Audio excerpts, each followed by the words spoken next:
Hello and welcome to Salt and Light Canning. I'm Jessica and this is my kitchen. I'm happy that you're here.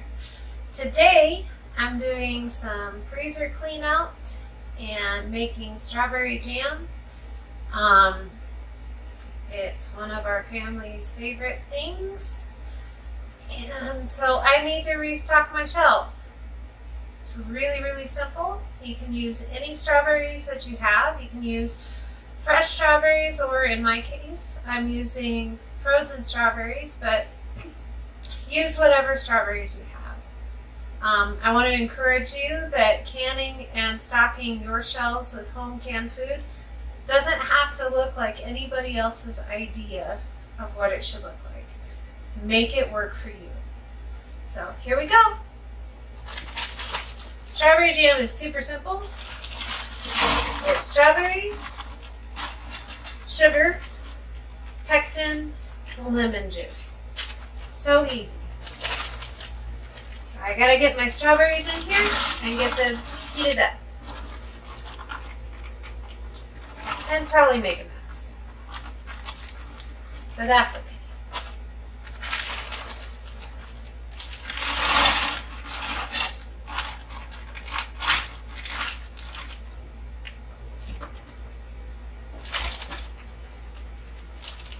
Thank you, honey. So this is going to take a bit because my strawberries are half frozen. But we're going to get them started cooking and heated through. And then I'm going to take my potato masher and mash them down.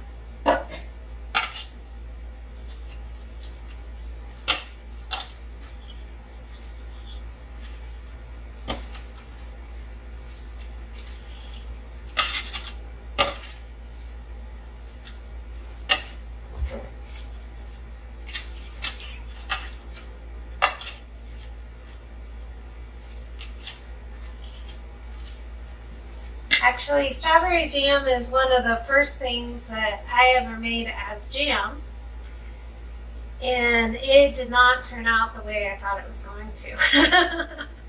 I've learned a lot since then, but I had runny jam to begin with, and I made a huge mess, but that was okay. I mean, my family still ate it. They didn't complain. In fact, my daughter just takes the jar and sticks it in the freezer and eats it with a spoon. But I just want to encourage you, as you're learning, things might not look, as appealing as they do from the store, or they may not look exactly like what you expect. But that doesn't mean you give up. Just be encouraged. You can still make delicious food. And so what if your strawberry jam turns out like strawberry syrup? Just pour it over ice cream and move on. It's all good, okay?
strawberries are heated through, and I smashed them with the potato masher, and it's starting to boil, but we're not quite at a boil that I can't stir down. So I'm going to add my lemon juice here.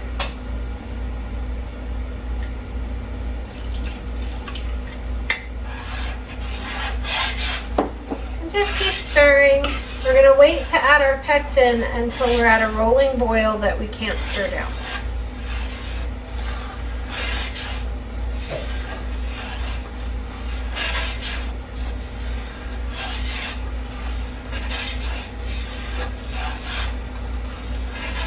And if you wanted to, you could use an immersion blender to blend up your strawberries, or you could just leave them whole if that's what you want to do. If you just want big chunks of strawberries, it's perfectly okay to do that. It's your jam. You get some freedom there, okay?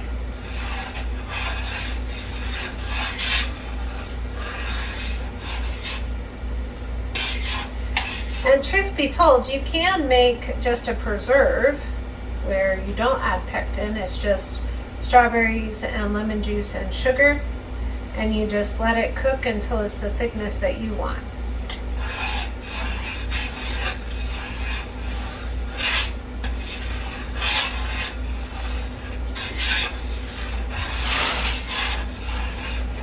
It's up to you.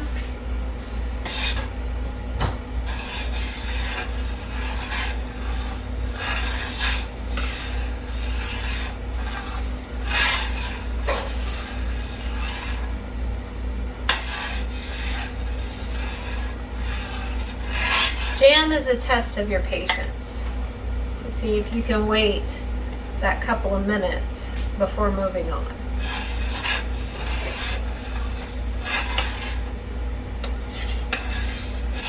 But if you can manage to wait, then you're going to end up with a thick set on your jam, and it'll be exactly what you wanted.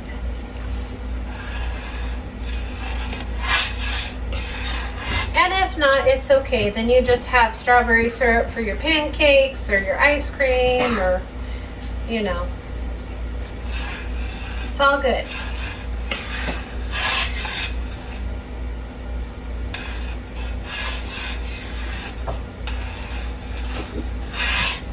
I wanted to encourage you too, you don't have to buy frozen strawberries. Like, if you have strawberries coming out of your garden, as they come in, just, wash them and core them and put them in the freezer. And then when you have enough to make jam, then you're ready to go. Or if you have strawberries that you purchase at the store and then your family doesn't eat them, just wash them and core them and put them in the freezer. And over time, as you build up enough strawberries or whatever you want to make jam, you're ready to go.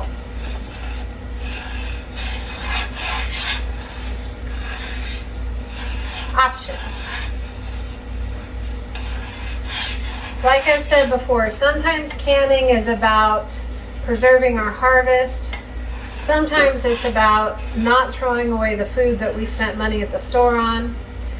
Sometimes it's about, hey, my family just likes strawberry jam, so I have some frozen strawberries to make it with. Or when things are on sale, pick up an extra couple, and then when you have enough to make something with it, go ahead and do that.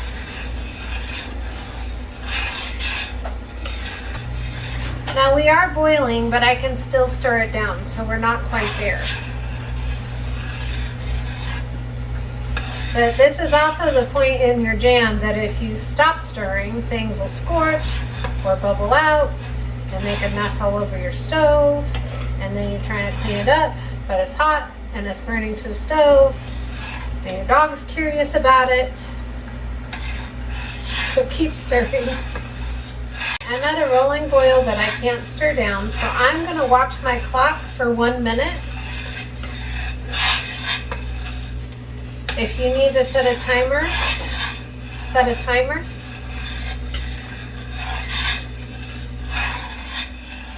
But just keep stirring.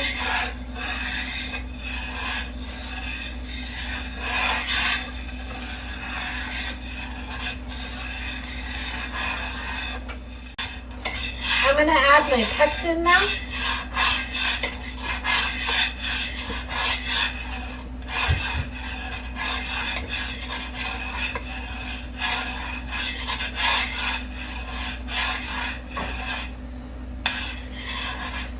And we're going to bring it back to a boil for 1 minute that I can't stir down.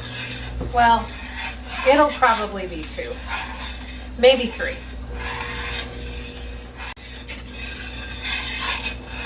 All right, I'm going to add my sugar now. And with jam, you add your sugar all at once. Actually, my wonderful husband's going to help me.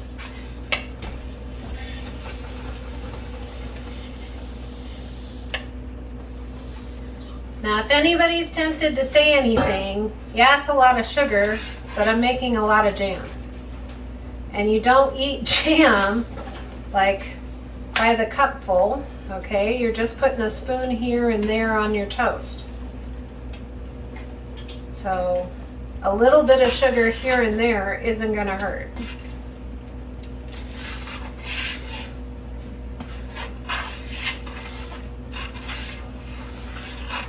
You're going to get that all incorporated and keep stirring. We've got to bring it back to a boil that we can't stir down. So that's what activates our pectin and helps it to set. To help me control the foam, I'm going to add just a little bit of butter. You don't have to. You can skim your jam if you want to, or if the foam doesn't bother you, just leave it. It's not going to hurt anything.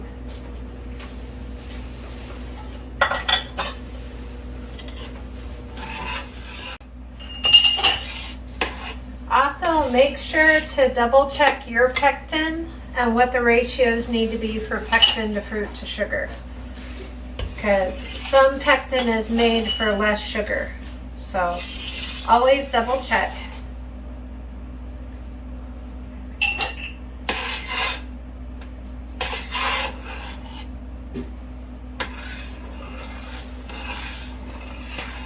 Also, I encourage you before any canning project, make sure that you check your recipes and check your sources to make sure what you're doing is safe.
Alright, so our jam is off the stove and we're going to fill our jars to, well, I do between 1/2 inch and 1/4 inch of headspace.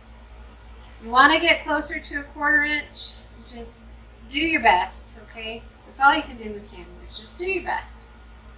And we did test our jam with a frozen spoon, and it's going to set up really, really nice. So, it's so pretty. It's just so pretty.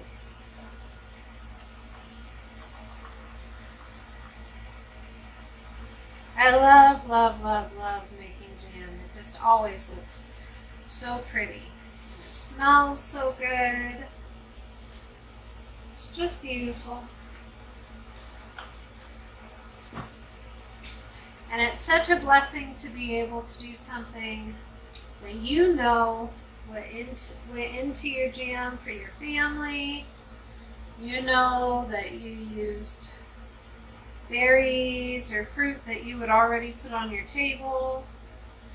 You know you used sugar and not some processed junk.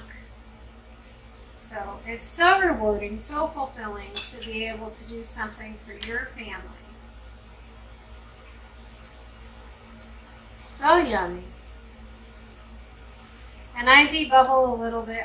You probably don't have to. It's mostly liquid, but there is chunky fruit in there, so I'm going to wipe the rim with some vinegar just to make sure there's nothing sticky. And then take my lid and line it up. You don't have to do that. I do because it'll drive me just crazy. Like if I know there's a jar out there and the lid isn't lined up,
strawberry jam.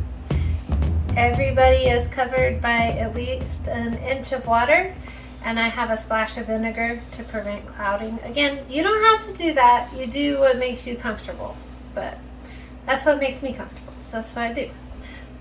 And we're gonna cover it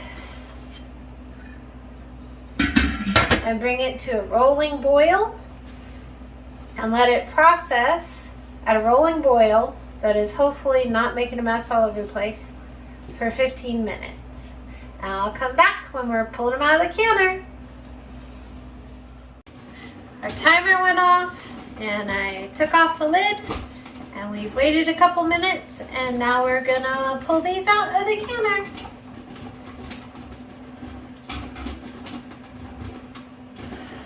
So beautiful. So pretty, so exciting. Just love it. And we're already sealing, and that's wonderful.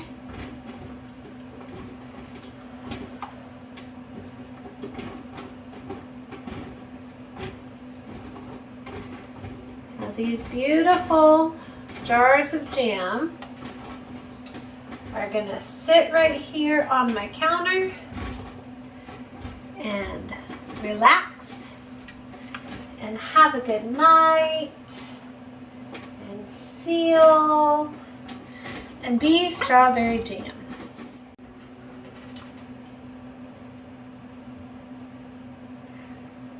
I hope this helped you.